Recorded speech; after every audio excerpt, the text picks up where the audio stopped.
পরকীয়া থেকে বাঁচার জন্য একাধিক স্ত্রী গ্রহণ করা যাবে কিনা? যদি কেউ একাধিক স্ত্রী গ্রহণ করার মতো শারীরিক ক্ষমতা থাকে, অর্থনৈতিক ক্ষমতা থাকে এবং বিয়ে করার পরে স্ত্রীদের প্রতি তিনি ইনসাফ করবেন, একজনের প্রতি বেশি টানবেন, একজনের কাছে যাবেনই না, একদম এরকম হবে না, এতটুকু আত্মবিশ্বাস তার নিজের প্রতি নিজের থাকে, তাহলে তিনি দ্বিতীয় বিয়ে করতেই পারেন। এবং বিশেষ করে দ্বিতীয় বিয়ে না করলে তিনি পরকীয়া লিপ্ত হয়ে যাচ্ছেন, এরকম যদি হয়, তার প্রথম স্ত্রীর কোনো দুর্বলতা থাকে, তাহলে তো অবশ্যই তিনি দ্বিতীয় বিয়ে করতে পারবেন এবং প্রথম স্ত্রীর সেখানে কোনো প্রকার বাধা হয়ে দাঁড়ানো উচিত না। কিন্তু কথা হলো, যদি এমন হয় যে প্রথম বিয়ে করছেন, প্রথম স্ত্রীর কোনো ত্রুটি নেই, তারপরও আপনি অন্য মহিলা দেখে আপনি তার সাথে হারাম সম্পর্ক তৈরি করার বদভ্যাস তৈরি থাকে, তাহলে দ্বিতীয় কেন চতুর্থ বিয়ে করার পরে এই বদভ্যাস দূর হবে না। এটার জন্য আপনাকে তওবা করতে হবে, চরিত্রটাকে সংশোধন করতে হবে। বিবস্ত্র অবস্থায় ফরজ গোসল করা যাবে কিনা? একজন মুসলিম সর্বাবস্থায় এমন ভাবে থাকবেন যেটা একজন ভদ্র মানুষের আপনার রূপ তার মধ্যে প্রকাশ পায়। এই জন্য সাধারণত কোনো মুসলমান গোসল ফরজ হলে গোসল করতে গিয়ে টয়লেটে একান্তে দরজা বন্ধ কেউ দেখছে না, এই অবস্থায়ও বিবস্ত্র না হয়ে গোসল করাটাই হলো তার জন্য সুন্নাহ। অর্থাৎ শরীরে পোশাক থাকবে। যদি নাপাক থাকে তাহলে কি হবে? নাপাক থাকলে সিস্টেম হলো, কাপড়ের যেই জায়গাটায় নাপাক লেগেছে ওই জায়গাটাকে হাত দিয়ে ধরে আগে ধুয়ে ফেলবেন, একটু ডলাডলে দিয়ে 2-3 বার চিপ দিয়ে দিলেন, ওটা পাক হয়ে গেল, এবার আপনি গোসল করেন, শরীরে পোশাক আছে। এরপরে পোশাক পরিবর্তনের সময় একটা গামছা তোয়ালিয়া পরে আপনি লুঙ্গিটা খুলে ফেলবেন, পোশাক চেঞ্জ করবেন।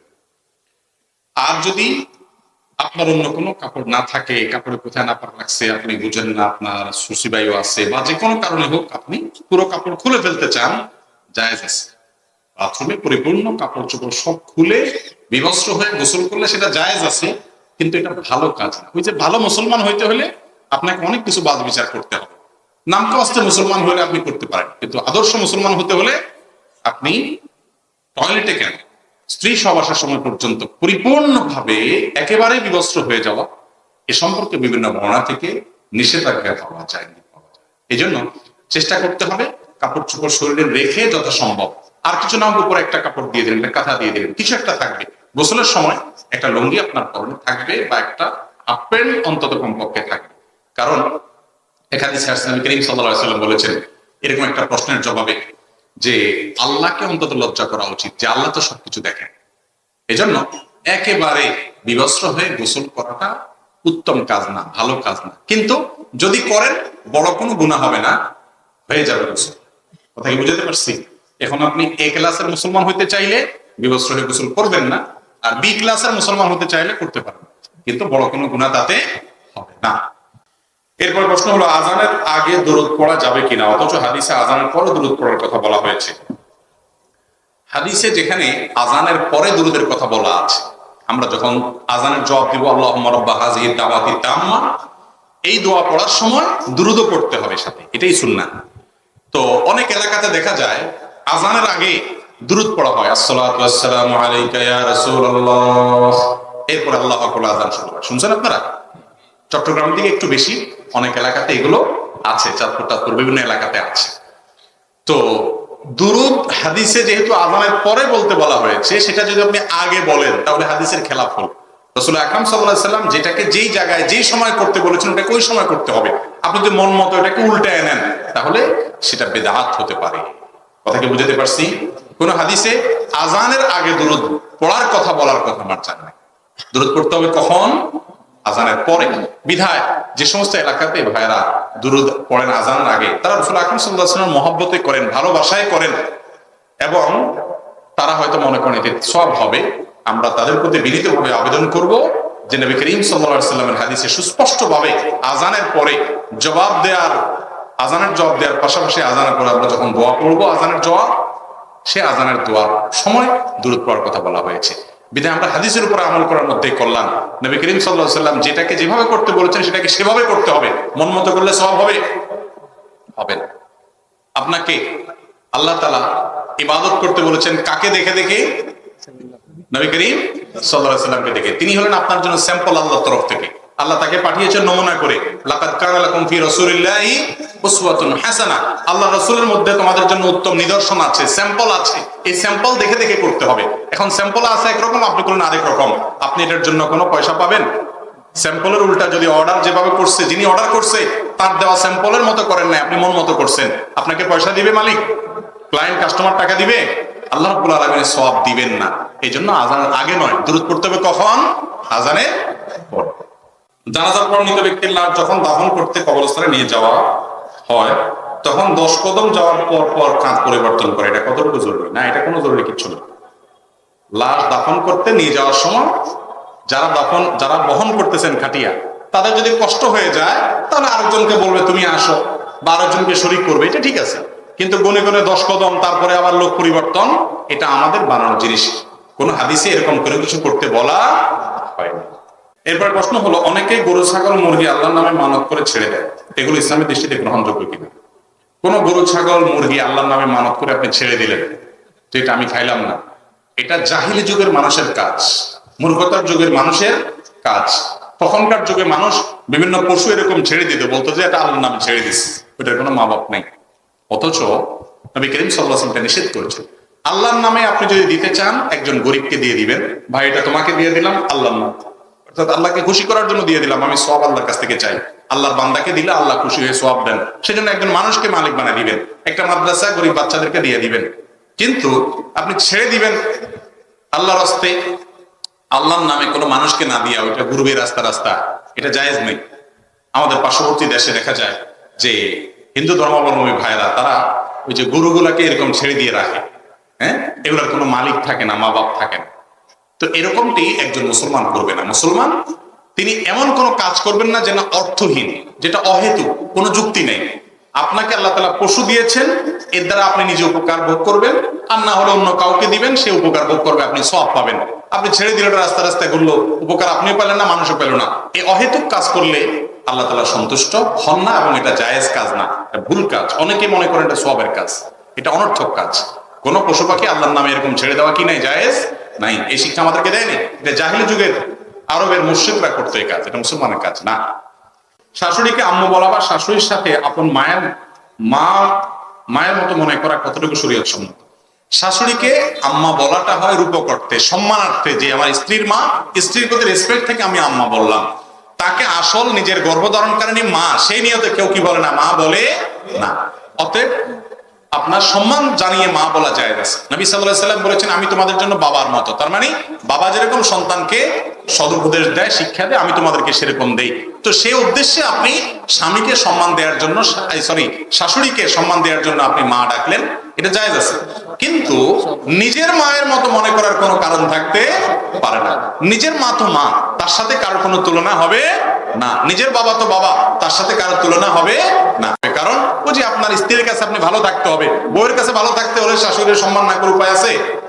অতএব অন্তত সেই জন্য হলেও আপনাকে থাকতে হবে, ভালো থাকতে হবে। তাছাড়া সবচেয়ে বড় কথা হলো, আপনি জামাই, আপনি চিন্তা করবেন আমার শাশুড়ি আমার এই স্ত্রীটাকে গর্ভে ধারণ করেছে, দুগ্ধ দান করেছে, ছোটবেলা থেকে লালন পালন করে বড় করে তুলেছে, এরপরে আমার হাতে তুলে দিয়েছে, তারপরে যে টুকরাটা আমাকে দিয়ে দিয়েছে, তাহলে এই বেচারের প্রতি আমার একটা কৃতজ্ঞতা বোধ, সম্মান জানানো, এটা জামাই হিসাবে আমার উচিত কি উচিত না? এই জন্য সেটা আমরা অবশ্যই করব। অনেক জামাই আছে যে আমার মার সমান তো আর শাশুড়ি নেই, এটা মনে করে শাশুড়িকে পাত্তা দেয় না। এটা নিমক হারামি, নিমক হালাল হতে হবে, মুসলমান কৃতজ্ঞতা আদায় করতে হবে। কিন্তু শাশুড়িকে মা ডাকলে যে আপনার জন্মদাতা মা মনে করেছেন এমন তো আর না। ধরেন আপনাকে একটা ফর্ম দেওয়া হয়েছে, তোমার মার নাম লেখো, আপনি কি সেটা শাশুড়ির নাম লিখবেন না নিজের মার নাম লিখবেন? তাহলে বোঝা গেল আপনি শাশুড়িকে যে মা ডাকতেছেন এটা আসল মা না, জন্মদাতা মা না, তাকে আপনি মা ডাকছেন কোন হিসাবে? সম্মানার্থে, এটা জায়েজ আছে। বিবাহের জন্য কাউকে নির্দিষ্ট করে রাখা বা সময়ের পূর্বে ওয়াদাবদ্ধ হয়ে থাকা কতটুকু বৈধ? বিবাহের পূর্বে কাউকে নির্দিষ্ট করে রাখলেন যে অমুকের সাথে আমার কি হলো,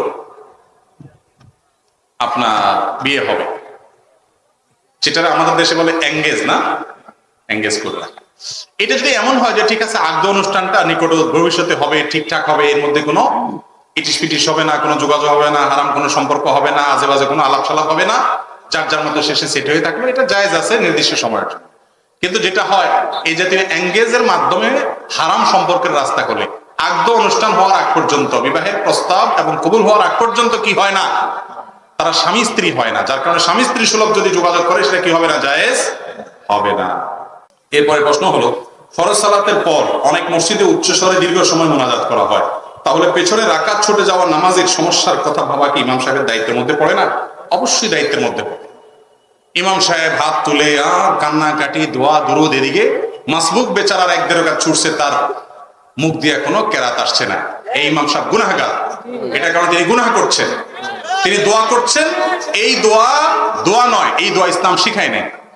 নবী করিম সাল্লাল্লাহু আলাইহি ওয়াসাল্লাম এক সাহাবীকে মসজিদে নববীতে জোরে তেলাওয়াত করছেন, ডাক দিয়া বলছেন এদিকে আসো, পর্দা সরায়া ডাক দিয়েছেন এদিকে আসো। সম্ভবত এদিকে আপনি ছিলেন, দেখে বলছেন তুমি এত জোরে তেলাওয়াত কেন করছো? তুমি যে আল্লাহকে শুনাইতে চাচ্ছ, তিনি তো বধির নন, তিনি সবকিছু শুনতে পান।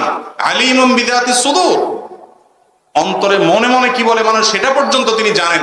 তাহলে তুমি আস্তে আস্তে বললে তিনি শুনবেন, কেন জোরে বলছো? আশপাশে অন্যদের ইবাদতে কষ্ট হচ্ছে, ডিস্টার্ব হচ্ছে। এ হলো ইসলাম।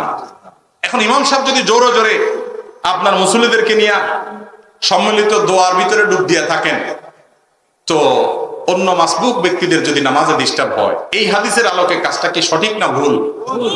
ইমাম সাহেবদের এটা খেয়াল রাখতে হবে। আল্লাহ তাআলা বোঝার তৌফিক দান করুন। এরপর প্রশ্ন হলো, স্বামী স্ত্রী অথবা মা সন্তান একসাথে নামাজ আদায় করতে পারবে কিনা? পারবে। যদি স্বামী স্ত্রী অথবা মা ছেলে একসাথে নামাজ পড়ে, তাহলে পুরুষ যিনি তিনি ইমামতি করবেন, মহিলারা পেছনে দাঁড়াবেন। মহিলা যদি একজন হয় তিনি পেছনে দাঁড়াবেন, পাশাপাশি দাঁড়াবেন না। বাচ্চারা থাকলে বাচ্চারা মায়ের সাথে পেছনে দাঁড়াবেন, ছেলে বাচ্চা বাপের সাথে দাঁড়াতে পারে। আর যদি কয়েকজন মহিলা হয় তাহলে তারা পেছনে দাঁড়াবে। আর যদি একজন মুক্তাদি পুরুষ হয় আর কয়েকজন মহিলা হয়, তাহলে একজন পুরুষ ইমামের ডান পাশে দাঁড়াবে আর মহিলা পেছনে দাঁড়াবে। যিনি ইমামতি করতেছেন তিনি একা পুরুষ, আর যদি মুসল্লি সব মহিলা হয় তাহলে তিনি একামত দিবেন, আর তিনি কি করবেন? ইমামতি করবেন। এভাবে জামাতের সাথে নামাজ পড়বেন। কখনো আপনার মসজিদে জামাত ছুটে গেছে হঠাৎ কদাচিৎ একদিন, তাহলে আপনি বাসায় আপনার স্ত্রী মা বোন যারা আছে তাদেরকে নিয়ে জামাতের সাথে নামাজ পড়েন। কারণ সালাতুল জামাআতি তাফদুলু সালাতুল ফারদি বি 87 দারাজা হাদিসে আসছে, একাকী নামাজ পড়ার চাইতে জামাতের সাথে নামাজ পড়লে 27 গুণ বেশি সওয়াব। আপনি 1 টাকা যদি 27 টাকার অফার পান, ছাড়বেন জীবনে? তাহলে একাকী ভাবে নামাজ পড়ে মুসলমান কখনো পড়বেন না। চেষ্টা করবেন কাউকে না কাউকে দিয়ে কি করার জন্য? জামাত করার জন্য। এমনকি কেউ ফরজ নামাজ পড়ে ফেলছে, তারপরে তারে মুফতাদি বানান, সে নফলের নিয়ত করবে, আপনি ফরজের নিয়ত করবেন, নামাজ হয়ে যাবে। বুঝেন নাই কথা? একটি কবর থেকে মৃত ব্যক্তির লাশ স্থানান্তর করা কিংবা কবরস্থানে ঘরবাড়ি কিংবা রাস্তা নির্মাণ করা যায় আছে? খুবই গুরুত্বপূর্ণ একটা প্রশ্ন। কবরস্থানে কোনো মানুষকে যদি দাফন করা হয়, ইসলাম বলে একজন মানুষ জীবিত অবস্থায় তাকে যেরকম সম্মান দেখাতে হয়, মৃত্যুর পরেও মানুষের মরদেহকে সম্মান দেখাতে হয়। অসম্মান হয় এমন কোনো কাজ করা জায়েজ নাই। এই জন্য ইসলাম বলেছে মৃত্যুর পর মানুষকে সসম্মানে কাপড় পেঁচিয়ে, কাপড় পরিয়ে, গোসল টোসল দিয়ে সুন্দর করে কবরস্থ করতে, এটা মানুষের সম্মান। এখন একটা মানুষের যদি পুরো শরীরটা মাটির সাথে গলে পচে একাকার হয়ে না যায়, এখনো মরদেহটা গোটা থাকে, তাই এই অবস্থায় ওই কবর খুঁড়ে ওই ব্যক্তির মরদেহকে উত্তোলন করা, তার লাশেরটাতে অপমান করা, এটা জায়েজ নাই। সমস্ত উলামা একরাম একমত উপরে। হ্যাঁ, আপনি এমন কোন জায়গায় দাফন করেছেন এই জায়গার মালিক আরেকজন, অথবা এমন ভাবে দাফন করেছেন তার গোসল দেওয়া হয় নাই, এরকম কোন কারণে যদি আপনি লাশ তোলেন আবার, সেটা জায়েজ। আপনি যদি লাশ এমন সময় তোলেন, কথার কথা যে এখানে নদী ভাঙনে শেষ হয়ে যাচ্ছে, তো আপনি চাচ্ছেন যে তার ধ্বংসাবশেষটা তুলে কোনো কবরস্থানে দাফন করতে, সেটা আপনি করতে পারেন। এবং বেশিরভাগ ইমামদের মতে যদি এরকম হয় যে লাশ অনেক পুরাতন হয়ে গেছে, মাটির সাথে মিশে গেছে, একেবারে এতদিন হয়েছে যে তার আর কিছু নাই, মাটির সাথে মিশে গেছে, এখন সে জায়গাতে রাস্তা এক্সটেনশন করতে হচ্ছে অথবা ঘরবাড়ি এক্সটেনশন করতে হচ্ছে এই কবরের উপরে, তো এটা জায়েজ আছে। এটা জায়েজ আছে যদি কি হয়, লাশটা মাটির সাথে গলে পচে একেবারে মিশে মাটি হয়ে গেছে, মিশে গেছে, তাহলে সেক্ষেত্রে আপনার বাড়ি নির্মাণ করতে গিয়ে ওইখানে এক্সটেনশন করতে গিয়ে ওই কবর পর্যন্ত আপনি নিয়ে গেলেন, ওইটাকে মিশাই দিয়ে ওইটার উপর বাড়ি করলেন অথবা রাস্তা করলেন, এতে গুনাহ হবে না যদি সেটা মাটির সাথে মিশে যায় আর আপনার এটার একান্ত প্রয়োজন। কথা কি বুঝাতে পারছি? কবরে মৃত ব্যক্তিকে রাখার দোয়া কি? কবরে মৃত ব্যক্তিকে রাখার দোয়া হলো বিসমিল্লাহি ওয়া আলা মিল্লাতি রাসূলিল্লাহ অথবা বিসমিল্লাহি ওয়া আলা সুন্নাতি রাসূলিল্লাহ, মানে আল্লাহর নামে এবং আল্লাহ রাসূলের সুন্নাত অনুসারে আমি এই ব্যক্তিকে, লাশকে কবরে রাখলাম, এটা হলো সুন্নাত। আমাদের দেশে একটা দোয়ার কথা বলা হয়, সেটা কোরআনে কারীমের আয়াত, মিনহা খালাকনাকুম ওয়া ফিহা নুঈদুকুম ওয়া মিনহা নুখরিজুকুম তারাতান উখরা। বিশুদ্ধ কোন হাদিস দ্বারা এটা কবরে রাখার সময় এই দোয়াটা পড়াটা প্রমাণিত নয়। প্রমাণিত আছে কোনটা? বিসমিল্লাহি ওয়া আলা মিল্লাতি রাসূলিল্লাহ বা সুন্নাতি রাসূলিল্লাহ। কোন মৃত ব্যক্তির নাম নেওয়ার সাথে রহমতুল্লাহ বলা যাবে কি? যাবে। আমরা মনে করি যে আল্লাহর কোন নেককার বান্দা, বড় কোন আলেম, বুজুর্গ মানুষ, কোন বড় শেখ, তিনি মারা গেলে তার নামের শেষে রহমতুল্লাহ আলাই বলতে হয়। সাধারণ মানুষ, সাধারণ মুসলমান বললে বোধহয় বলা যায় না। এটা একটা ভুল ধারণা আমাদের সমাজে বদ্ধমূল হয়ে আছে। অথচ রহমতুল্লাহ আলাইহির অর্থ হলো আল্লাহর রহমত তার উপরে নাজিল হোক। এটা যদি একজন নেককার মানুষের জন্য এই দোয়াটা করা লাগে, যিনি সাধারণ মানুষ, তার জন্য তার বেশি করে করা উচিত, ঠিক কিনা? আল্লাহর রহমতের মুখাপেক্ষী আল্লাহর একজন প্রিয় মানুষ যতটুকু, আল্লাহর আরেক বান্দা যিনি হয়তো আল্লাহর এত প্রিয় হইতে পারেন নাই বলে আমাদের ধারণা, তাহলে ওই ব্যক্তির জন্য তো আল্লাহর রহমতের দোয়াটা আরো বেশি করে করা উচিত, তাই না? এই জন্য আপনার এলাকার একজন সাধারণ মানুষ মারা গেছেন, একজন মুসলমান মারা গেছেন, পুরুষ হলে রহমতুল্লাহ আলাইহি আর মহিলা হলে রহমতুল্লাহ আলাইহা, অথবা রাহিমাহুল্লাহ, রাহিমাহাল্লাহ, মহিলা হলে রাহিমাহাল্লাহ আর পুরুষ হলে রাহিমাহুল্লাহ। এটা বলাটা ভালো, মৃত ব্যক্তির জন্য দোয়া। আবারও বলছি, এটা আমাদের দেশে সাধারণত মানুষ মনে করে যে আশরাফ আলী থানভী রহমতুল্লাহ আলাইহি, হ্যাঁ, ডক্টর খন্দকার আব্দুল্লাহ জাহাঙ্গীর রহমতুল্লাহ আলাইহি, উমুক রহমতুল্লাহ আলাইহি, হাফিজুজুর রহমতুল্লাহ আলাইহি, হ্যাঁ, মাওলানা আব্দুল বারী শেখ আব্দুল বারী রহিমাহ, ডক্টর আব্দুল বারী রহিমাহুল্লাহ আলাইহি, বড় বড় ইসলামিক স্কলার, বড় বড় আলেম ওলামা যারা ছিলেন, তাদের নামের শেষে রহমতুল্লাহ আলাইহি বলি আমরা।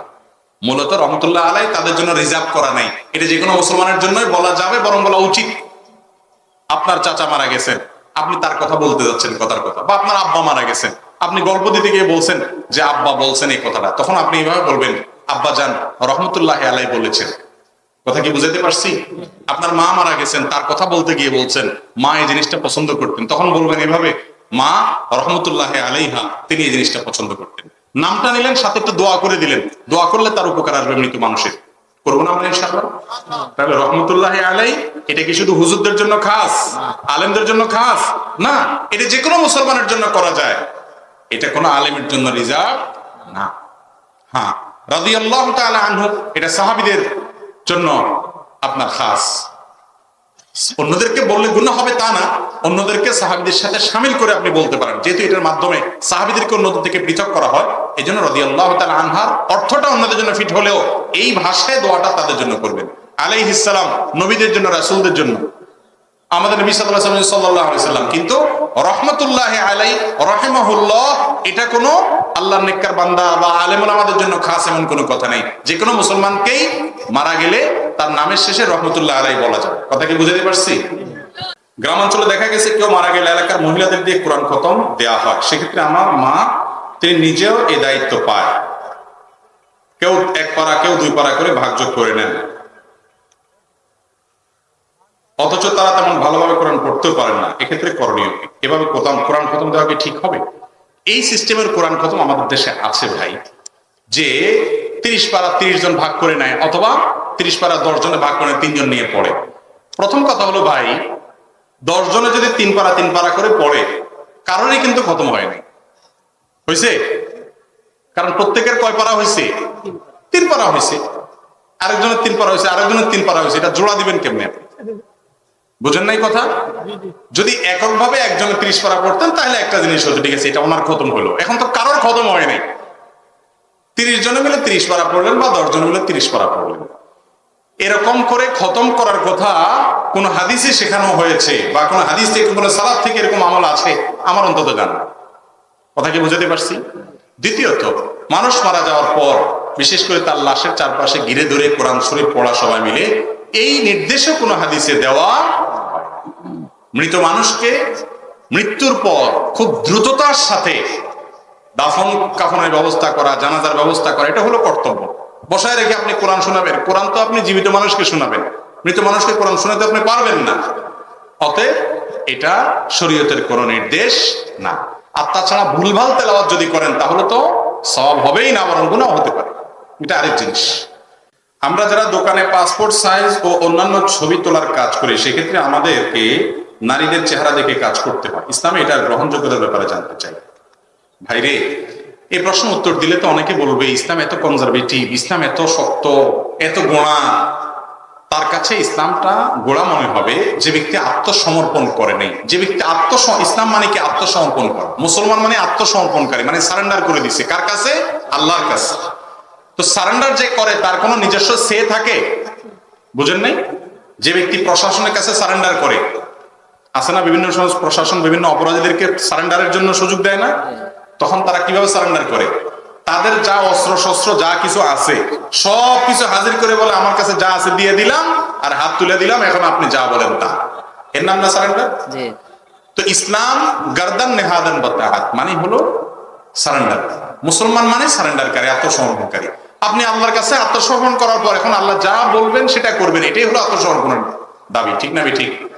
এখন এরপরে সারেন্ডার করার পর এটা কেন করব, ইসলাম এটা কেন বলছে, আল্লাহ এটা কেন বলছে, আপনি তো আত্মসমর্পণ করেন, আপনি বাটপার।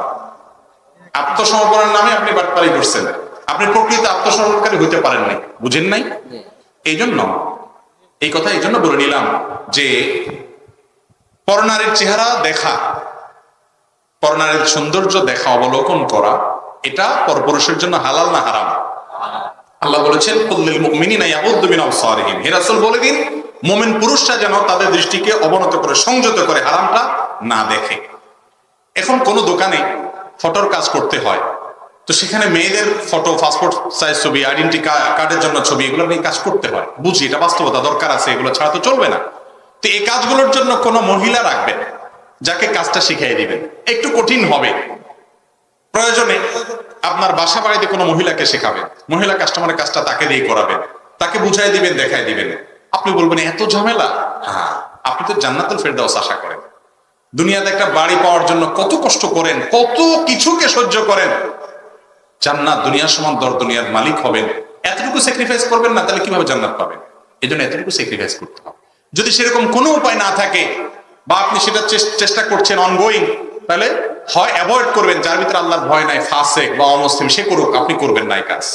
যদি আপনাকে করতে হয় যথাসম্ভব নিজের দৃষ্টিকে হেফাজত করে যত দ্রুততার সাথে আপনি করবেন, সেটা আপনার জন্য শেষ উপায়। যে বেচারে আর কোনো উপায় নাই, কোথাও যাওয়ার রাস্তা নাই, অথবা অন্য কোনো দোকান নাই, এখানে তার এখন দরকার, বিপদগ্রস্ত, আপনি সেক্ষেত্রে এটা করলেও আল্লাহর কাছে ইস্তেগফার এবং তওবা করা উচিত আপনার।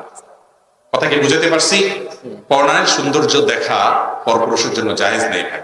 আপনি ছবিতে দেখেন, ফেসবুকে দেখেন, বিভিন্ন নায়িকা মডেলকে দেখেন, বিভিন্ন ব্যক্তির ছবি দেখেন, প্রোফাইলে গিয়ে বিভিন্ন মেয়েদের ছবি দেখেন, পুরুষ হিসেবে আপনার জন্য এটা হারাম, এটা গুনাহের কথা। আপনি দেখে হারাম স্বাদ নিচ্ছেন, এর ফলে মনে মনে আপনি বাজে চিন্তা করবেন, মনে মনে জেনা করবেন, এগুলো সব জেনার খাতায় নাম লেখানো হবে।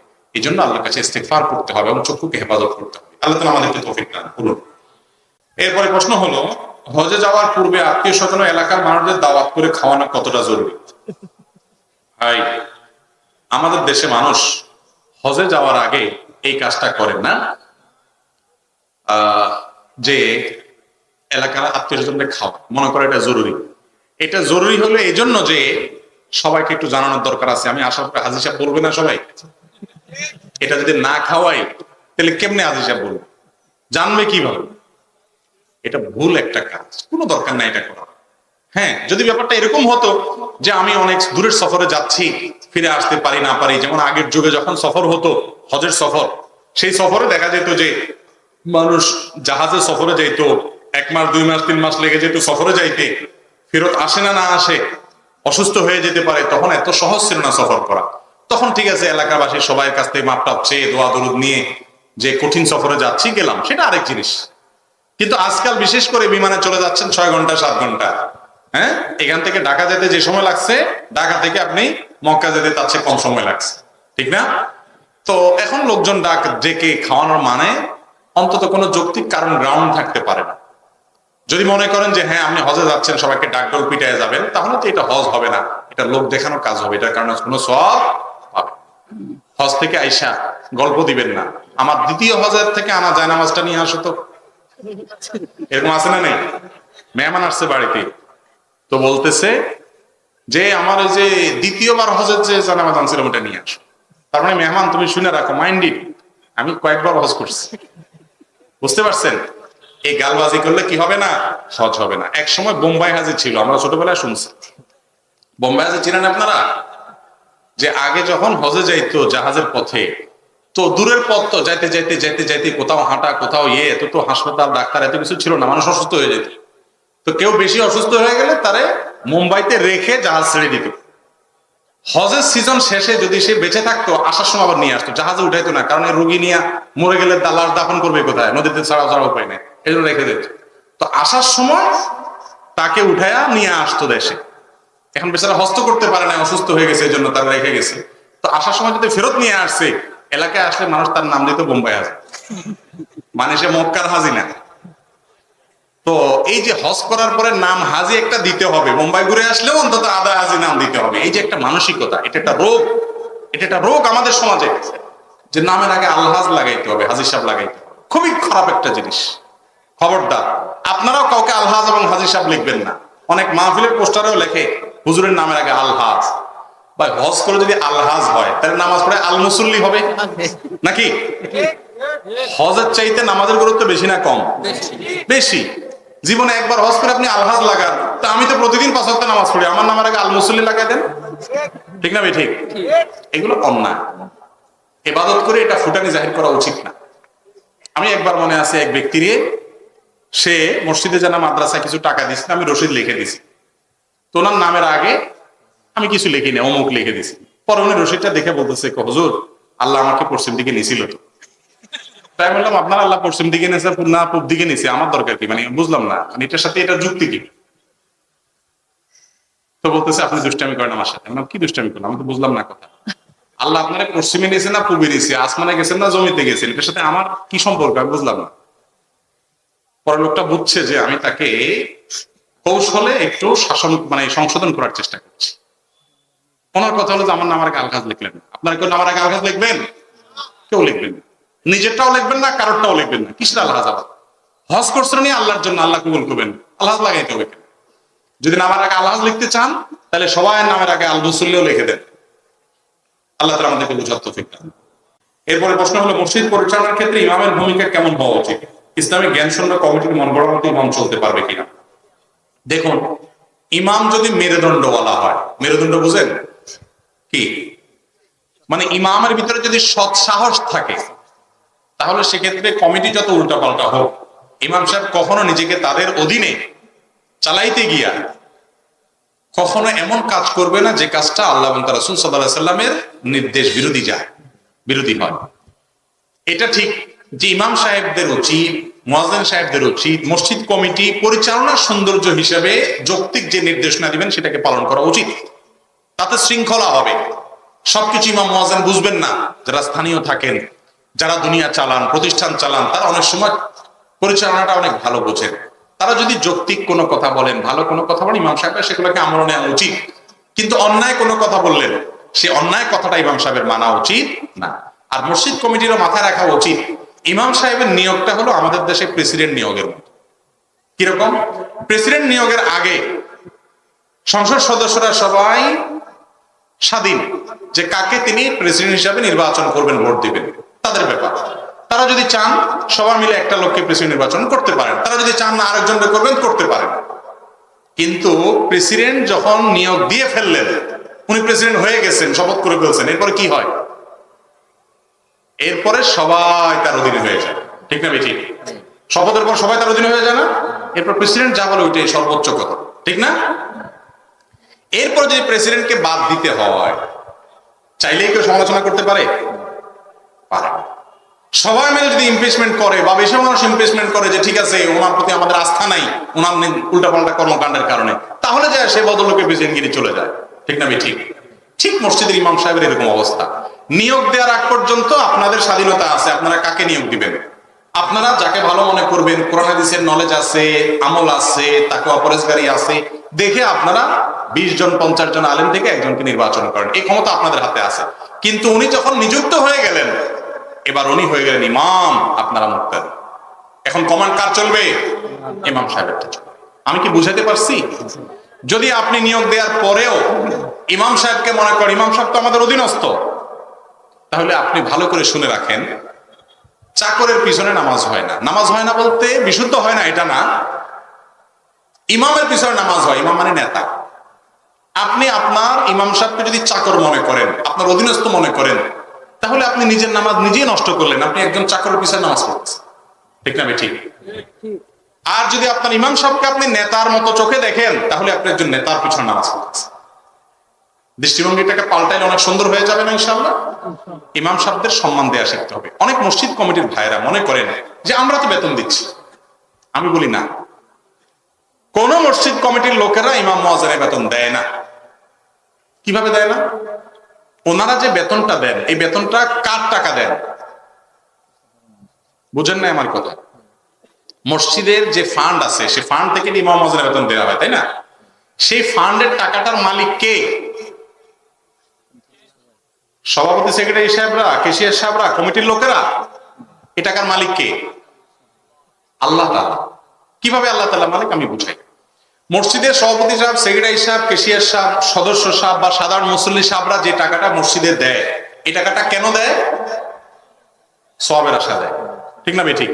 যে এই টাকাটা দিলাম, আল্লাহ আপনার ঘরে দিলাম, আপনি আমাকে সওয়াব দিয়েন। তাহলে টাকা আল্লাহ পেয়ে গেছে, আল্লাহকে দিয়ে দিয়েছেন, আল্লাহ আপনাকে বিনিময়ে সওয়াব দিবে। এই টাকাতে আপনার কোনো সে থাকার কথা এখন আর? এই টাকার মালিক এখন কে? আল্লাহ। আল্লাহর ঘরে আল্লাহর টাকাটাকে আল্লাহর ঘরের কাজে ব্যয় করার জন্য নির্মাণে খরচ করবেন, ইমাম সাহেব বেতন দিবেন, মুয়াজ্জিন সাহেব বেতন দিবেন, অর্থাৎ আল্লাহর ঘরের কল্যাণার্থে আপনি এখন খরচ করতেছেন। আপনি এখন আল্লাহর প্রতিনিধি, আল্লাহর হয়ে আল্লাহর ঘরের তত্ত্বাবধানকারী হিসাবে আপনি এটা ব্যয় করছেন। এটা আপনার পকেটের টাকা দিয়ে আপনি যে চাকর রাখেন, আপনি যে লোক রাখেন, ইমাম মুয়াজ্জিনকে সেরকম টাকা আপনি দিচ্ছেন না। আপনি হয়তো দান করছেন, কিন্তু দান করার পর এটার মালিক এখন আর আপনি নাই। আপনি তো আল্লাহকে খুশি করার জন্য দিচ্ছেন, এখন মালিক আল্লাহ হয়ে গেছে। আপনি যে বলেন যে আমার টাকা দিছি, তাহলে তো আপনি আল্লাহকে দিলেন না। আমি কি বুঝাতে পারছি বিষয়টা? এই দৃষ্টিভঙ্গি যখন ইমাম সাহেবের ব্যাপারে, মুয়াজ্জিন সাহেবের ব্যাপারে কমিটির লোকদের আসবে, তখন তারা দান করে দানের সওয়াবটা পাবেন, আল্লাহর ঘরে সেবা করে সওয়াব পাবেন, জান্নাতি হতে পারবেন। আর যদি তাদের মানসিকতা হয় যে না, ওনারা তো আমাদের টাকায় চলে, আমাদের চাকর, তাহলে আপনি টাকাটা আল্লাহকে দিলেন না, টাকার সওয়াবও পাবেন না, আর মসজিদের সেবা করে সওয়াবও পাবেন না, বরং আলেম ওলামাদের প্রতি অপমানজনক ভূমিকার কারণে আপনার গুনাহ পর্যন্ত হতে পারে। এই জন্যই তো মসজিদ কমিটির লোকদের বৈশিষ্ট্য বলতে গিয়ে আল্লাহ বলেছেন, ইন্নামা ইয়া'মুরু মাসাজিদাল্লাহ, আল্লাহর ঘরের দায়িত্ব পালন করবে, আবাদ করবে ওই লোকেরা, এক, মান আমানা বিল্লাহ, যে ব্যক্তি আল্লাহর প্রতি ঈমান আনবে, ওয়াল ইয়াউমিল আখির, এবং আখিরাতের প্রতি বিশ্বাস রাখবে, দুই, ওয়া আকামাস সালাহ, সালাত পাঁচ ওয়াক্ত পড়বে, বেনামাজি হবে না, তিন, ওয়া আতাজ যাকাত, পয়সা লাভ হলে হিসাব করে যাকাত দিয়ে দিবে, আল্লাহর ভয় থাকবে, চার, ওয়ালাম ইয়াখশা ইল্লাল্লাহ, আল্লাহ ছাড়া আর কাউকে পরোয়া করবে না, আল্লাহর নির্দেশ মতো চলবে, অন্য কারো নির্দেশ চলবে না। এই চার গুণ বিশিষ্ট মানুষ, এই চার গুণ বিশিষ্ট মানুষগুলো মসজিদের দায়িত্ব পালন করবে। তারা যখন আল্লাহর ভয় তাদের মধ্যে থাকবে, তারা ইমাম সাহেব, মুয়াজ্জিন সাহেবের প্রতি আন্তরিক হবে, শ্রদ্ধাশীল হবে। আবার ইমাম মুয়াজ্জিনরাও নিজের মর্যাদা নিজে রাখতে হবে। চা দোকানে আড্ডাবাজি করে, উল্টাপাল্টা কথা বলে, সামাজিক বিভিন্ন রাজনীতির সাথে জড়াইয়া উল্টাপাল্টা এর পিছনে ওর পিছনে দলবাজির পিছনে লেগে ইমাম মুয়াজ্জিনরা নিজের ইজ্জত নিজে নষ্ট করবেন না। ব্যক্তিত্ব সম্পন্ন মানুষ হবেন। কমিটিরও উচিত এমন লোককে নিয়ে দেওয়া যার ভিতরে পার্সোনালিটি আছে, যার ভিতরে ব্যক্তিত্ব আছে। ইমাম সাহেব যদি মেরুদণ্ডওয়ালা হয়, তিনি যদি আল্লাহ ছাড়া কাউকে পরোয়া না করেন, তিনি যদি নিজের আত্মসম্মানটা ধরে রাখতে পারেন, তিনি যদি একটু কৌশলী হন, হিকমত এবং কোরআন হাদিসের ইলম যদি তার কাছে থাকে, ইনশাআল্লাহ কমিটি যত বেলাইনে হোক, আস্তে আস্তে একদিন না একদিন অবশ্যই লাইনে আসতে বাধ্য। আল্লাহ তাআলা আমাদেরকে সেরকম ইমামতি এবং সেরকম মুয়াজ্জিনি করার তৌফিক দান করুন।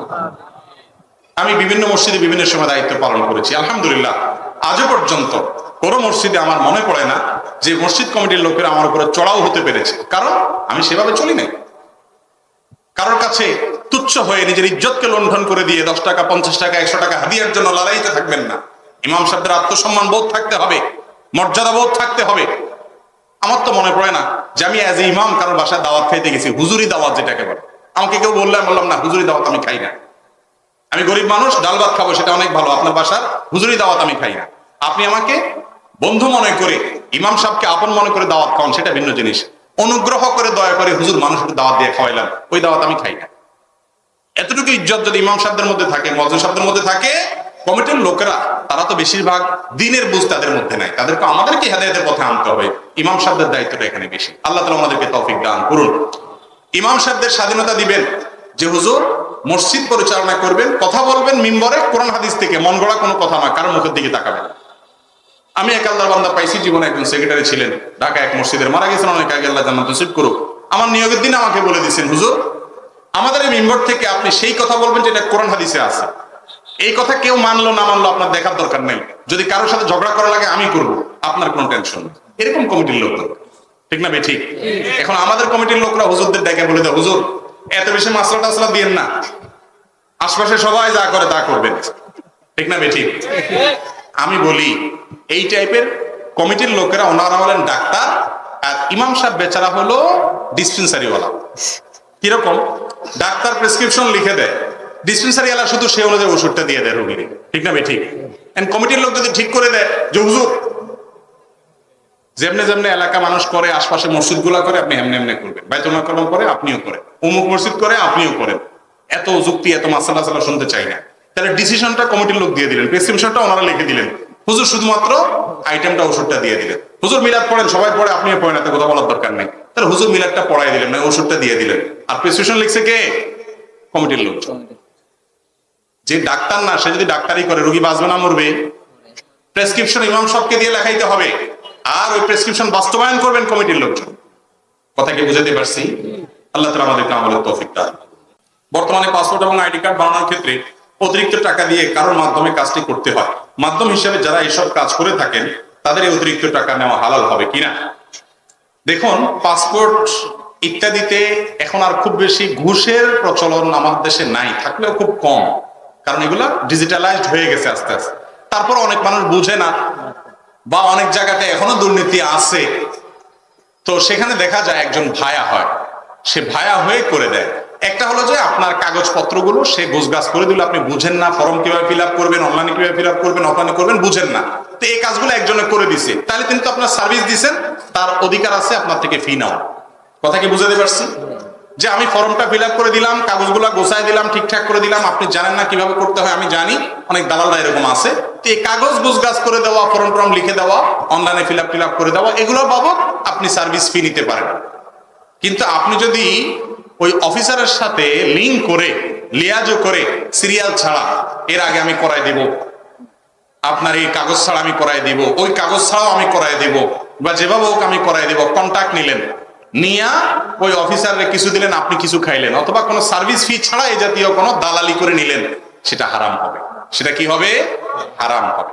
তাহলে দুই রকম কিন্তু কাজ, একটা হলো পাসপোর্টের দালালি আপনি করেন, কাগজপত্র গোছগাছ করে দিয়ে আপনি ওনাকে হেল্প করলেন, এটার জন্য আপনি ফি নিতে পারেন। কিন্তু বেশিরভাগ ক্ষেত্রে যারা দালাল হয় তারা এই সমস্ত কাগজপত্রের ফিটি না, তারা টোটাল প্যাকেজ নেয়। আপনার জায়গায় পাসপোর্ট আসে যাবে, আমার কাজ, পুলিশেরটা আমি বুঝবো, অফিসারটা আমি বুঝবো, এসব বুঝবো। এই দুই নম্বর পথে যারা উপার্জন করে তাদের উপার্জনটা হারাম, আর যারা তাদেরকে টাকা দিয়ে এই কাজ করেন তারাও হারাম কাজ করেন। কারণ হলো আপনার একটা কাজ হইতে 1 মাস লাগবে, আপনি চান 15 দিনে হয়ে যায়, আপনার যায় সিরিয়াল ধরতে হবে, আপনি চান আমি সিরিয়াল ধরবো না, আপনার এমন কোন পেপার দিতে হবে, আপনি বলেন এত ঝামেলা আমি করবো না, তো আপনি অলস কাজ করতে গিয়ে আপনি ঘুষ দিলেন, এই ঘুষ দেওয়াটাও হারাম, আর যে খাচ্ছে তার জন্য কি? বেশিরভাগ ক্ষেত্রে আমরা অবৈধ সুবিধা নেওয়ার জন্য ঘুষ দিই। কোন কোন ক্ষেত্রে যদি এমন হয় আপনার ন্যায্য অধিকার, সরকারি একটা সার্ভিস, কিন্তু ওই টেবিলে যারা আছে ঘুষ ছাড়া কোনোভাবেই দিবে না, আপনি বাধ্য, আপনাকে তারা বাধ্য করছে, সিস্টেমটা এরকম যে টাকা ছাড়া হবে না, তখন আপনার জন্য ঘুষ দেওয়া জায়েজ। কিন্তু আপনি আপনার নিজের কাজটাকে সহজ করার জন্য, দুর্বলতা আপনার, পেপারস কম আছে, আপনি এখন ঘুষ দিয়ে কাজটা করালেন, তাহলে আপনি নিজেও হারাম করলেন, যে নিল সে তো হারাম অবশ্যই। জঘন্য একটা অপরাধ, আল্লাহ তাআলা আমাদেরকে বুঝার তৌফিক দেন। এসব হারাম কাজকে আমরা হারাম মনে করি না, চুরিরা হারাম মনে করে, ডাকাতিরা হারাম মনে করে, এটা চুরি ডাকাতির মতোই একটা হারাম কাজ। ঘুষের কারবার একটা কি হারাম কাজ। কাউকে খারাপ জানা সত্ত্বেও তার পক্ষে অমুক ভাইয়ের চরিত্র ফুলের চেয়েও পবিত্র, এরকম স্লোগান দিয়ে ভালো সম্বোধন করা যাবে কিনা ইসলামের দৃষ্টিতে জানতে চাই। আপনি জানেন একটা লোক আস্ত টিনচোর, গমচোর, বাটপার, চিটা, চরিত্রহীন, লম্পট, খারাপ মানুষ, আপনি জানেন, এরপরেও যদি আপনি 50টা টাকার লোভে, 100টা টাকার লোভে, 500 টাকার লোভে স্লোগান দেন সারাদিন, তাহলে আপনার এই স্লোগান দিয়ে যে টাকা কামাই করে হারাম উপার্জন করলেন। কারণ আপনি বিশ্বাস করেন লোকটা বাটপার, জানেন বাটপার, তারপরে বলতেছেন তার চরিত্র, আমি এতদিন শুনে আসছি ফুলের মতো, এখন শুনতেছি ফুলের চেয়েও পবিত্র। এই স্লোগান তো আমি জীবনেও শুনিনি, ফুলের চাইতেও পবিত্র। আরে বাপরে বাপ। তো এই যে আপনি তেল মারলেন, এই যে আপনি পাম্পটি দিলেন, এই কাজটা হারাম কাজ, এই কাজটা গুনাহের কাজ। একটা খারাপ মানুষকে আপনি ভালো মানুষ বলা মানে হলো ভালো বলে সাক্ষ্য দেওয়া, মিথ্যা সাক্ষ্য। এটা লোকটা ভালো না, তারপর আপনি ভালো বলতেছেন, এটা হলো মিথ্যা সাক্ষ্য দেওয়া। আপনার স্লোগান শুনে যদি কোনো মানুষ ভোট দেয় ওই লোকটারে, যে এত মানুষ বলতেছে ফুলের মতো পবিত্র, ফুলের চাইতেও পবিত্র, সরি, তাহলে এই লোকটা কত ভালো জানি। তাহলে সেক্ষেত্রে আপনার মিথ্যা কথার কারণে একটা মানুষ ভুল জায়গায় আপনার সাক্ষ্য দিয়েছে, ঠিক না ঠিক?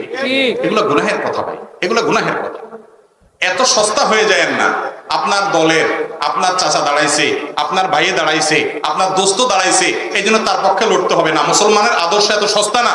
মুসলমান ভালো মানুষ যে তাকে ভালো বলবে, যে খারাপ তাকে খারাপ বলবে, খারাপ বলতে না পারলে চুপ থাকবে, কিন্তু খারাপকে কখনো ভালো বলতে মুসলমান পারে না। মুসলমান এত আদর্শহীন হয় না। মুসলমান আদর্শ থাকতে হবে, মেরুদণ্ড থাকতে হবে।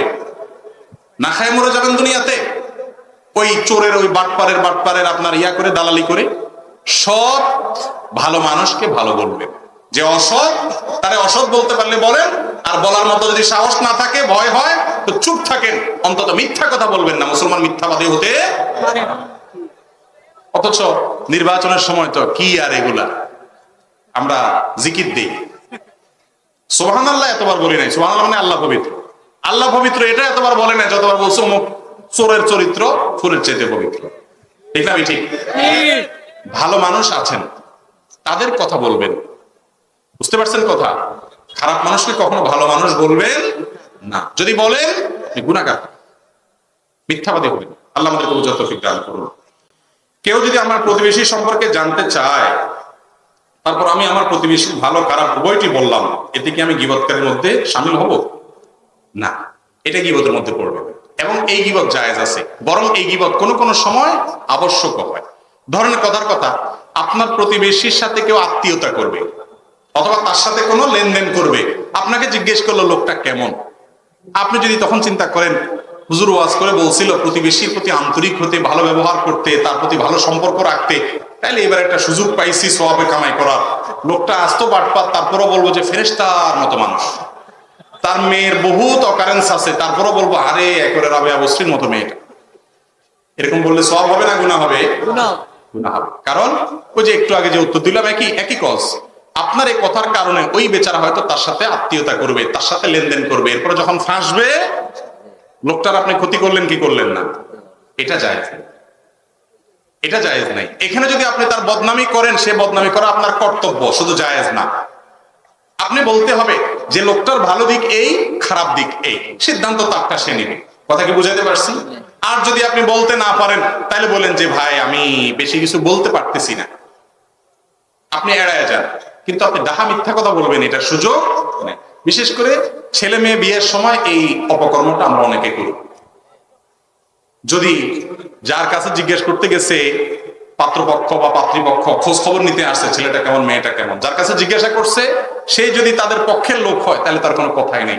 ভাই বসেন বসেন বসেন, আপনি জায়গা মতো আসছেন ভাই, আপনারা অন্যরা কেউ ভুল তথ্য দিত, মাশাআল্লাহ এই ছেলে তো ভাই লাখে কোটিতে একটা পাওয়া যায় না, এই মেয়ের চরিত্র তো ফুলের চেয়ে পবিত্র। সুন্দর করে পান করতে দিয়ে বোঝা ডুজে দিয়ে দিচ্ছেন, কারণ মেয়ে আপনার ভাতিজি, মেয়ে আপনার দোস্তের মেয়ে, আপনার পরিচিত কেউ, বিয়েটা হয়ে যাক। হ্যাঁ, আর যদি আপনি বিপক্ষের লোক হন আর আপনারা জিজ্ঞাসা করেন, তাও বলে ভাই আল্লাহ আপনারে বাঁচাইছে ভাই, আপনি জায়গা মতো আসছেন, বসেন বসেন, সর্বনাশ ধ্বংস হয়ে যেতেন এতক্ষণে ভাই, খবরদার, খুব খারাপ। আসলে এত খারাপ না, আপনি মিথ্যা কথা বললেন। এই রূপগুলো আমাদের মধ্যে আছে না নাই? হারাম, শাহাদাতুজ জুর এটাকে বলা হয় হাদিসের ভাষায়। শাহাদাতুজ জুর জঘন্য, কোরআনে কারিমে আল্লাহ তাআলা ভর্ৎসনা করেছেন মিথ্যা সাক্ষ্য দেওয়া, মিথ্যা কথা বলা কারো চরিত্র নিয়ে, জায়েজ নাই, জঘন্য অপরাধ। আপনি সঠিকটা তথ্য দিতে হবে, কারণ আপনার তথ্যের উপরে ভিত্তি করে কারো হয় উপকার হবে আর নাহলে ক্ষতি হবে। আপনি সুযোগ আছে এখন সঠিক তথ্য দিয়ে লোকটার উপকার করেন, সাথে সাথে আপনি সওয়াব পাবেন। চেষ্টা করবেন ইনশাআল্লাহ। মুসলমান আদর্শবান হবে। শুধুমাত্র আপনি দাড়ি টুপি রেখে আর জুব্বা টুব্বা পরলেন, ওয়াজ শুনলেন, ওয়াজ করলেন, এর নাম শুধু মুসলমানের না, মুসলমানের কাজে করলে মুসলমানের তো প্রকাশ হইতে হবে। চেষ্টা করবো তো ইনশাআল্লাহ। আল্লাহ আমাদেরকে সৎ থাকার তৌফিক দান করুন। এরপরে প্রশ্ন হলো, আমার বয়স 23 বছর, আমি গত 3-4 বছর যাবৎ 5 ওয়াক্ত নামাজ পড়ি। যেহেতু 7 বছর থেকে 5 ওয়াক্ত নামাজ পড়া ফরজ, সেক্ষেত্রে আগের মিস হওয়া নামাজগুলো আমি কিভাবে আদায় করব? আগের মিস হওয়া নামাজগুলো আপনাকে আদায় করতে হবে, এটাই বিশুদ্ধতর মত। অনেক উলামা ইকরাম বলেন ওমরি কাজা বলতে কিছু না, ঠিক আছে, ওমরি কাজা শব্দটা নাই, কিন্তু বাবু কাযাইল ফাওয়ায়েদ আছে, অর্থাৎ ছুটে যাওয়া নামাজ পড়তে হবে। এখন যে সমস্ত ওলামাদের মতে, যে সমস্ত ইমামদের মতে নামাজ না পড়লে মানুষ কাফের হয়ে যায়, তাদের মতে নামাজ আর পড়া লাগবে না, কারণ আপনি তখন কাফের ছিলেন, এখন নতুন করে মুসলমান হয়েছে। কথা বুঝেন নাই? অমুসলমান থাকা অবস্থায় নামাজ না পড়লে সেটা কি করা লাগে না, পড়া লাগে না। অতএব আপনি আগে নামাজ পড়েন নাই নিয়মিত, এই জন্য আপনি বেঈমান ছিলেন, এখন নামাজ পড়া ধরে মুসলমান ছিলেন। এখন আগের বেঈমান থাকাটা যদি রাজি থাকেন তাহলে নামাজ ওগুলো পড়া লাগবে। কথা কি বুঝাতে পারছি? তবে অন্য যে সমস্ত ইমামদের মত, আমি আবু হানিফা রাহিমাহুল্লাহ সহ ইমামদের মত হলো, আপনি যদি নামাজ না পড়েন কিন্তু আপনি মুসলমান, আপনি বিশ্বাস করেন নামাজ পড়া উচিত, পড়তে পারতেছেন না, শয়তানের কারণে লজ্জা আছে, অপরাধ বোধ আছে, তাহলে আপনি কাফের না। এটা ওনার মত, অন্যদের মত, যার কারণে আপনি সেই নামাজগুলো আবার পড়তে হবে যেগুলো ছুটে গেছে। কথা কি বুঝাইতে পারছি? তো এই দ্বিতীয় মতটা, এটাকে আমরা অধিকতর শক্তিশালী মনে করি, অধিকতর দলিল সমৃদ্ধ মনে করি। সেজন্য আগের নামাজগুলোকে কাজা করতে হবে। কিভাবে কাজা করবেন? জীবনের প্রথম নামাজ নিয়ত করে ফজর পড়বেন, প্রত্যেকটাকে প্রথম। আবার কাউন্ট করবেন যে আমার এত বছরের মোট কত ওয়াক্ত নামাজ হতে হবে, এটা ডায়েরিতে লিখে ফেলবেন। এরপরে শুরু করবেন বিসমিল্লাহ করে, প্রতিদিন 2 ওয়াক্ত 1 ওয়াক্ত করে পড়তে পড়তে সংখ্যা কমাইতে থাকবেন, কমতে কমতে কমতে একসময় জিরোতে চলে। কথা কি বুঝাতে পারছি? ফজরের নিয়ত করে পড়বেন, জোহরের নিয়ত করে, শুধু ফরজ গুলো পড়লেই হবে, সুন্নাতগুলো না পড়লেও ইনশাআল্লাহ তত দায় মুক্ত হবেন ফরজ থেকে। আমরা বিভিন্ন দাওয়াতে যাওয়ার সময় উপহার নিয়ে যাই, এর বিধান কি? দাওয়াতে যাওয়ার সময় উপহার নিয়ে যান। আপনি এটা হোটেলে যাওয়ার সময় নিতে পারেন, কারণ হোটেলে আপনি খাইতে যাচ্ছেন, অতএব আপনার ক্যাশ নিয়ে যেতে হবে। রেস্ট টু রেন্ট, ভাড়ার বিনিময়ে রেস্ট। এটা হোটেলে। আপনি দাওয়াতে গেলে হাদিয়া নিবেন কেন? আপনি হাদিয়া তো তার আগে পরেও দিতে পারেন। কথার কথা, আপনার ভাতিজা তার আকিকার অনুষ্ঠান আপনাকে দাওয়াত দিছে, বা বিয়ের ওলিমা অনুষ্ঠান আপনাকে দাওয়াত দিছে, তো আপনি খেতে যাচ্ছেন। যদি সিস্টেমটা এরকম হয় যে খেতে গেলে কিছু নিতেই হবে, তাহলে তো এটা হোটেল হলো, এটা কি দাওয়াত থাকলো? আর কথা বুঝেন নাই মনে হয় আপনারা। যদি সিস্টেমটা এরকম হয় যে দাওয়াত খাইতে গেলে কিছু নিয়ে যেতে হবে, তাহলে যেহেতু আমাকে কিছুটা খাওয়ান দিবে, একটু পোলাও রোস্ট বিরিয়ানি দিবে, এই জন্য আমি কিছু সাথে নিয়ে যেতে হবে, তাহলে এটা তো হোটেল হলো। এটা কি দাওয়াত হলো? এটা কখনো দাওয়াত না। দাওয়াত তো সেটা যে আপনি কষ্ট করে আসেন, একটু আমার মেহমানদারিটা কবুল করেন, আমি আল্লাহর কাছে সওয়াব পাবো, এটা হলো দাওয়াত। আপনি আসেন, সাথে কিছু নিয়ে আসেন, আমার লোক টেবিল চেয়ার নিয়ে গেটে বসা আছে, আপনি ওখানে জমা দেন, তারপরে ঢুকেন খাইতে। এ তো হোটেলের চাইতে আরো খারাপ, ঠিক না? ঠিক। আরে ভাই, বেশিরভাগ হোটেলে তো আগে খাইতে দেয় বেশি, আর খাওয়ান দাওয়ান শেষে এবার ক্যাশ থেকে বলে কত হয়েছে, বলে এত টাকা, ঠিক না? ঠিক। এ তো তার চাইতেও খারাপ যে আগে টাকা জমা দেন, কি আনছেন আগে দেন, বুকিং দেন, খাতা নাম লেখেন, আবার কাস্টমারের নাম লেখে হোটেলে, এখানে নাম পর্যন্ত লেখানো হয় যাতে মিলানো যায়, চান্দু খেয়ে গেছো 4-5 জন, কত দিয়ে গেছো দেখি। এই চরিত্রটা কি ভালো না খারাপ? সংগ্রাম করতে হবে আমাদেরকে এটার বিরুদ্ধে ইনশাআল্লাহ। আমাদের সমাজ থেকে এই অপসংস্কৃতিকে ঝেঁটিয়ে বিদায় করতে হবে। যুবকরা সচেতন হলে হবে ইনশাআল্লাহ। যুবকরা মুরব্বীদেরকে বলে দিবেন, চাচা বাবা, আমার বিয়েতে এই ভিক্ষার টেবিল নিয়ে বসবেন না, এটা হলো ভিক্ষার টেবিল। আপনার যদি এত পয়সার টান থাকে, আপনারা মানুষ খাওয়াতে বলছে কি? মানুষ খাওয়াতে বলছে কি? আপনি 500 মানুষ দাওয়াত দিচ্ছেন, খাওয়ানোর ক্ষমতা নেই, আপনি 50 জন দাওয়াত দেন, দাওয়াত দিয়ে বেচারারে টেবিল চেয়ার নিয়ে চাঁদাবাজি করতে বসাই দিবেন। আপনার সাথে ডাকাত ভালো, ডাকাত একটা ছুরি নিয়ে, একটা পিস্তল নিয়ে ডাকাতি করে, দেখলে বোঝা যায় এটা ডাকাত। কিন্তু আপনি টেবিল চেয়ার নিয়ে ভদ্র মানুষের মধ্যে খাতা কলম নিয়ে বসছেন, আপনি তো ভদ্র বেশি ডাকাত। যে আগে কি আছে দিয়ে যাও, এরপরে খাও। পার্থক্য এতটুকু, ডাকাত কিছু খাওয়ায় না, আপনি কয়টা বাদ দেন। এই জিনিসটাকে ভালো না খারাপ? আপনারা বুঝতেছেন ভালো না খারাপ? লা ইয়াহিল্লু মাল ইমরিইন মুসলিমিন ইল্লা বিতিবি নাফসি। হাদিসে আসছে, কোন মুসলমানের টাকা তার মনের সন্তুষ্টি ছাড়া নেওয়া জায়েজ। এখন আপনি বলবেন দাওয়াতে সবাই খুশি মনে আনে, সবাই খুশি মনে আনে না ভাই, এটা সিস্টেম হয়ে গেছে, না এনে পারে না। মধ্যবিত্ত, নিম্ন মধ্যবিত্ত এরকম কোন দাওয়াত পাইলে খুব কষ্ট পায়, খুব কষ্ট পায়, চিন্তা করে যে আরে কি একটা মুসিবত, না গেলে বলবে টাকা দেওয়ার ভয় আসে নাই, আর কিছু না নিয়ে গেলে তো মানের জোর থাকে না, সবাই নেয়, না নিয়ে কেমনে আসে। ভাইরা আমার, এগুলো ভালো জিনিস না। আপনার সন্তানের আকিকা, আপনার ছেলের বিয়ে, আপনার নিজের ওলিমা, কারোর কাছ থেকে কোনো চাঁদাবাজি করবেন না। দাওয়াত কার্ডে লিখে দিবেন যে কোনো হাদিয়া তোফা অনুগ্রহ করে আনবেন না, আনার প্রয়োজন নেই। হাদিয়া দিতে চাইলে আগে পরে দেওয়ার সুযোগ আছে না নাই? খানা খাওয়ানোর সময় হাদিয়া দেবেন, ছোট লোকই ভাই, দেখতে খারাপ দেখা যায় যে কিছু খাইতেছেন, এখন কিছু আপনাকে দিতে হবে।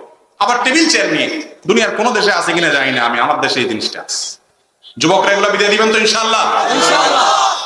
বিয়ের সময় এখন এগুলো বিদায় দেওয়ার জন্য পয়সা কামাই করতে হবে। বড় গলায় কথা বলবেন, চাচা মিয়া বলবে কয় টাকা কামাই করে আনছো। আমার তো হিসাব নিকাশ করতে হয়। আমি তো এরকম অনেক অনুষ্ঠান দেখছি ঢাকায়, যে হিসাব নিকাশ করতে বসে আগে ছেলের আকিকা হবে, খাতনা হবে, এরকম নানান ধান্দা বাইর করে 500 মানুষ দাওয়াত দেব, গড়ে যদি 1000 করে নিয়ে আসে কত হবে, আর আমরা খরচ করলে কত করব, কাটাকাটি করে লাভ কত, ঠিক? আরে হোটেল আলাও তো এইভাবে হিসাব করে, ঠিক না? ঠিক। আমরা কি সংস্কৃতি রাখবো না বিদায় করবো? ইনশাআল্লাহ মুরব্বীরা সহযোগিতা করতে হবে, ঠিক আছে না বাবারা? আপনার ছেলের বিয়েতে কারোর কাছ থেকে চাঁদাবাজি করবেন না। আপনি বলবেন খুশি মনে দেয়, এই সমস্ত খুশি মনে কেউ দেয় না। খুশি মনে যে দিবে সে এমনিই দিবে ইনশাআল্লাহ। সে আপনি টেবিল চেয়ার না রাখলেও, যে বিয়েতে অনেক খরচ হয়েছে, আমার ভাতিজা, আমি চাচা বা আমার আত্মীয়, ঠিক আছে আমি 5000 10,000 দিয়ে যাই, সে এমনিই দিবে ইনশাআল্লাহ। এই টেবিল চেয়ার বসায়া এই সিস্টেম যখন বানাবেন তখন মানুষ বাধ্য হবে, এগুলাকে দূর করতে হবে ইনশাআল্লাহ। শরীর চর্চার জন্য মেইন লাইন থেকে বিদ্যুৎ সংযোগ নিয়ে ব্যাডমিন্টন খেলার বিধান কি? শীতকালের প্রশ্ন। এটা নিয়ে আমরা বিভিন্ন জায়গায় বলেছি ভাই, মেইন লাইন থেকে বিদ্যুৎ যদি টানেন, এটা হলো বিদ্যুৎ চুরি, এটা হলো বিদ্যুৎ চুরি। আর যদি বলেন না চুরি কেমনে হলো, আমরা তো সবাই সামনে করতেছি, তাহলে ডাকাতি। তাহলে কি? ডাকাতি। আপনি যদি চোর হইতে না চান তাহলে ডাকাত হবেন, দুটার একটা অবশ্যই আপনাকে হতে হবে।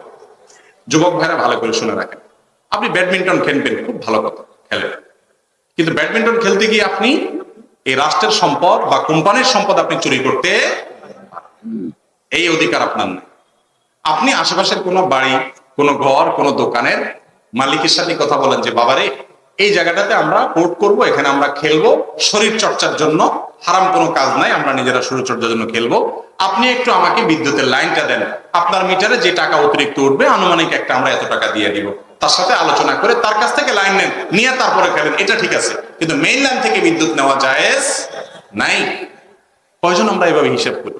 কিয়ামতের দিন যখন ধরা পড়বেন ভাই, তখন বুঝবেন কত মানুষ বাদী হয়ে দাঁড়াইছে। হ্যাঁ, অমুকের বিদ্যুৎ চুরি করেছেন, অমুক থেকে অমুকটা নিয়েছেন অন্যায় ভাবে। আবার যুবকরা তো এলাকায়, তাদের তো পাওয়ার অন্যরকম, তারা নিজেদেরকে মানে এক একজনকে বড় বীর বাহাদুর মনে করে, ধরাকে সরা মনে করে। তারুণ্যের এই বয়সটাতে ভাই শয়তান আপনাকে উস্কাবে। 5-7 বন্ধু মিলে পাশের বাড়িওয়ালার কাছে যাবেন যে হুজুর বলছে মেইন লাইনেরটা নেওয়া না যায়, থাক দরকার নেই মেইন লাইনেরটা। বলবে এই ভাই আপনার বাড়ি থেকে বিদ্যুৎ নিলাম, কোনো অসুবিধা আছে? বেচারা বয়ের ঠেলে এত পোলাপেন একসাথে, না না না বাবা কোনো অসুবিধা নেই, নাও বাবা নাও। কিন্তু মনে মনে বলে বেয়াদব, বিল কে দিবে? তো এটা কি জায়েজ হবে না জায়েজ হবে? যুবক ভাইরা হাসির কথা না, সিরিয়াসলি বলছি। কয়েক বন্ধু বান্ধব মিলে যখন আপনারা একটা কোর্ট টোট করেন, অনেক সময় দেখা যায় আমরা অহংকারী হয়ে যাই, আমরা দাম্ভিকতা দেখাই। ভাইরে, যৌবনের এই গরম থাকবে না, একসময় বুড়ো হবেন, একসময় শক্তি ফুরিয়ে যাবে, তখন আপনার বিবেক আপনাকে দংশন করবে যে আমি অন্যায়ভাবে মুখের বিদ্যুৎটা ব্যবহার করেছি। আপনি তাকে টাকা দিয়ে দেন, সে যদি একান্ত সন্তুষ্ট হয়ে বিনয়ের সাথে বলেন এবং সে যদি আপনাকে দেয়, ভিন্ন কথা, আপনি খেতে পারেন, ব্যবহার করতে পারেন, সেটা আপনার জন্য জায়েজ হবে। কিন্তু আপনি দাপট দেখায়া 5-7 বন্ধু মিলায়া দোকানদারে বললেন এই দোকানদার ভাই আমরা বিদ্যুৎ দিলাম, কোনো অসুবিধা আছে? আপনার ভাব দেখে, বডি ল্যাঙ্গুয়েজ দেখে দোকানদার বেচারা বলে না না না ভাই কি যে বলেন, কিসে অসুবিধা আছে, আরে নেন নেন, আর সরে গেছেন। আর এবার গালি দিচ্ছে যে এমনি ব্যবসা বাণিজ্য নাই, করোনার কারণে মরার উপরে কড়ার গামারতে এসেছ। এরকম বলবে কি বলবে না? মনে রাখবেন, কোন মানুষকে অন্যায় ভাবে তার সম্পদ ভোগ করবেন না ভাই। সময় ফুরিয়ে যাবে, যৌবন শেষ হয়ে যাবে। আপনার এই আদর্শিক অসততা, আপনার এই অনৈতিক কাজ, আপনার এই অন্যায় কাজ, এটার কারণে আখিরাতের শাস্তি তো পরে, দুনিয়াতে আপনার বিবেক আপনাকে দংশন করবে যে আমি অন্যায় করছি। এমনও হতে পারে ওই লোকে আপনি খুঁজে পাবেন না, সে মারা গেছে। তো এর দায় আপনাকে কিয়ামতের দিন বহন করতে হবে। আল্লাহ আমাদেরকে সৎভাবে জীবন যাপন করার তৌফিক দান করুন। ইসলাম বিনোদনের কথা বলেছে, আপনি বিনোদন করেন, হাসি তামাশা করেন, অবৈধভাবে। আপনার নৈতিক জায়গাটা ভিতরে যেন মজবুত থাকে। যুবক, সৎ মানুষের এই সমাজে অভাব। অসৎ 2 নম্বর মাস্তান, গর্দভ, বেয়াদব যুবকের অভাব নাই এই সমাজে, বহুত আছে। আপনি একটু ভিন্ন যুবক হন, যে যুবক নীতিবান হবে, আদর্শবান হবে, স্মার্ট হবে, আল্লাহর ভয় থাকবে, সৎ থাকবে। আল্লাহ আমাদের যুবকদেরকে সেরকম মানুষ হওয়ার তৌফিক দান। চেষ্টা করবো না ইনশাআল্লাহ আমরা। এরপরে প্রশ্ন হলো, আমাদের যুব সমাজের অধিকাংশ যুবক হতাশা, দুশ্চিন্তা ও উদ্বেগে ভোগে, তাদের ইসলামিক উপায়, কাউন্সিলিং এর উপায় কি? দেখুন, এটা আমি আমার আলোচনায় বলেছি, হতাশা, দুশ্চিন্তা এবং দুর্দশা এটা দূর করার জন্য, ডিপ্রেশন থেকে মুক্তির জন্য মূল পথ হলো আল্লাহর গোলামিতে আসা, আল্লাহর আনুগত্যে ফিরে আসা। আপনি পরীক্ষামূলক ভাবে কিছুদিন করে দেখেন, সালেহাতু সঙ্গে বুদি দিল খারাস আজমুদে এক জামানা খাকে বাস। ভাইরে, পাথর হয়ে বহুকাল ছিলেন, একটু মাটি হয়েও কিছুদিন দেখেন না। আল্লাহর আনুগত্য, আল্লাহর গোলামির ভিতরে কি শান্তি আছে। যদি কেউ গোলামির স্বাদ পেত, সে রাজত্ব ছেড়ে গোলামি করতো ভাই। মালিকের গোলামিতে স্বাদ আছে। মানুষের গোলামি করলে স্বাদ নাই, তৃপ্তি নাই, মনের ভিতরে সংকোচ বোধ হয়। আল্লাহর গোলামি করতে পারার ভিতরে আনন্দ হয়। একটু সিজদা করে দেখেন, একটু লুটিয়ে পড়ে দেখেন, একটু চোখের পানি ফেলে দেখেন, ভালো লাগবে। যারা দুশ্চিন্তাগ্রস্ত আছেন, যারা ডিপ্রেশনে আছেন, আমি বলবো আজকের এই পৃথিবীতে ভোগের জন্য শত রাস্তা খোলা আছে। মাদক আছে আপনার সামনে, হারাম ফিল্ম আছে আপনি দেখতে পাচ্ছেন, জেনা, চোখের জেনা করতে পারছেন, মনের জেনা করতে পারছেন, গুগলে বহু অপকর্মের জায়গায় আপনি ঢুকতে পারছেন, অফলাইনে অনলাইনে করতে পারছেন। এত ভোগের ব্যবস্থা থাকার পরেও পৃথিবীতে মানুষ দিন দিন দুঃখী হচ্ছে, ডিপ্রেশনে ভুগছে, দুশ্চিন্তাগ্রস্ত হচ্ছে, আত্মহত্যার প্রবণতা বাড়ছে, মানুষের সাইকোলজিক্যাল সমস্যা হচ্ছে, মানসিকভাবে মানুষ অসুস্থ হচ্ছে, দিন দিন বাড়তেছে এগুলোর পরিমাণ। কারণ শান্তির ট্র্যাকে মানুষ নাই ভাই। আলা বিযিকরিল্লাহি তাতমাইন্নুল কুলুব। আল্লাহর আনুগত্য স্মরণের মধ্যে মানুষের অন্তরের প্রশান্তি হয়। একটু আনুগত্য করে দেখেন, কোরআন পড়েন, অর্থ সহকারে বুঝে, 5 ওয়াক্ত নামাজ পড়েন, ভোর রাতে উঠে লম্বা লম্বা রুকু, লম্বা লম্বা সেজদা দিয়ে নামাজ পড়েন, সেজদা গিয়ে আল্লাহর সাথে কথা বলেন। আমি আপনাকে নিশ্চয়তা দিতে পারি, আল্লাহর উপর ভরসা করে ইনশাআল্লাহ আপনার ডিপ্রেশন দূর হয়ে যাবে, আপনার দুশ্চিন্তা দূর হয়ে যাবে। আল্লাহ তাআলা আমাদেরকে আল্লাহর আনুগত্যে, কোরআনের পথে, আল্লাহর নির্দেশের পথে, ইবাদতের পথে আসার তৌফিক দান করুন। ভাই শেষ করি, কি বলেন? 11টা বাজছে না? শেষ করা যায়। প্রশ্ন আরো অনেক আছে, অগণিত প্রশ্ন। আচ্ছা, আর 4-5টা প্রশ্ন শর্টে বলি। জ্ঞানের কলমের কালি শহীদের রক্তের থেকে উত্তম, কথাটা কি সঠিক? না ভাই, এটা সঠিক বলতে এটাকে হাদিস মনে করা সঠিক নয়, এবং এটা আসলে সঠিকও না। জ্ঞান অর্জন করা, ইলম অর্জন করা, কোরআন হাদিসের নলেজ অর্জন করা, এটা অনেক ভালো কাজ। এই ভালো কাজের কথা কোরআন হাদিসে অনেক ভাবে বলা আছে। আল্লাহ বলেছেন, যারা জানে যারা জানে না তারা কি সমান হতে পারে? আল্লাহ তাআলা জ্ঞানের ব্যাপারে, ইলম অর্জন করা অনেক গুরুত্ব আরোপ করেছে। ইসলামের প্রথম নির্দেশ ইকরা, পড়ো।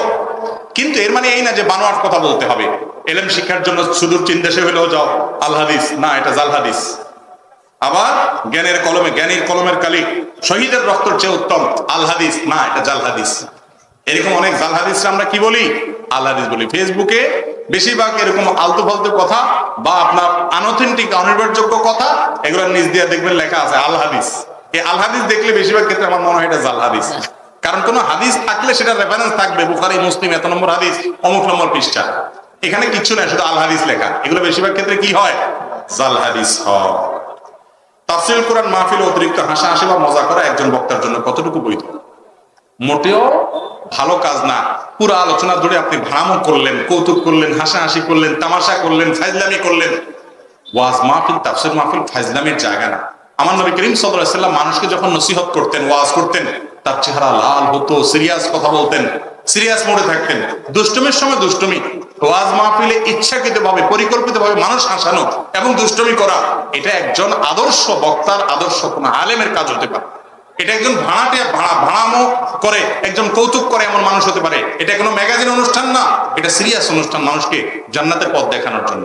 হ্যাঁ, কথার মধ্যে কোন একটা কথা আসছে যেটাতে হাসি উদ্রেক হয়েছে, সেটা ভিন্ন বিষয়। পরিকল্পিতভাবে হাসাহাসি করা, এটা কোনো আলেমের শান হতে পারে না। জাযাকুমুল্লাহ খাইর। ভাই প্রশ্ন উত্তর দিলে তো ফজর পর্যন্ত দেওয়া যাবে, কিন্তু আমাদের নামাজ পড়তে হবে, ফজর পড়তে হবে, এবং আমাদের মিডিয়ার ভাইদেরও দূর দূরান্তে যেতে হবে। আজকে পর্যন্তই থাকো।